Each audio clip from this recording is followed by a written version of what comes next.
প্রাথমিক বৃত্তি পরীক্ষা 2025 এ কিন্ডারগার্টেন শিক্ষার্থীদের অন্তর্ভুক্ত করার দাবিতে কিশোরগঞ্জের ভৈরবে মানববন্ধন অনুষ্ঠিত হয়েছে। ভৈরব উপজেলা কমপ্লেক্সের সামনে মানববন্ধনের আয়োজন করে উপজেলা বেসরকারি স্কুল ফ্রম নামের একটি সংগঠন। মানববন্ধন কর্মসূচিতে 65টি শিক্ষা প্রতিষ্ঠান অংশ নেয়। মানববন্ধনে বক্তারা বলেন, দেশের প্রাথমিক স্তরের 32% শিক্ষার্থী বেসরকারি স্কুলে পড়ছে। কর্মসূচি থেকে দ্রুত সময়ের মধ্যে জারি করা আদেশ প্রত্যাহার করে সবার জন্য বৃত্তি পরীক্ষা নিশ্চিতের দাবি জানানো হয়। তা না করা হলে শিক্ষার্থীরা রাজপথে নেমে আসবে।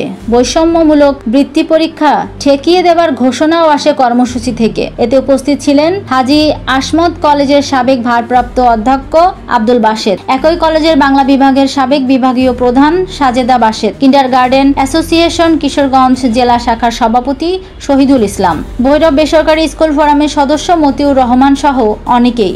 পরে মানববন্ধন শেষে তারা প্রাথমিক শিক্ষা অধিদপ্তরের মহাপরিচালক বরাবর দেওয়া স্বাক্ষরলিপি উপজেলা নির্বাহী অফিসার শবনম শারমিনের হাতে প্রদান করে।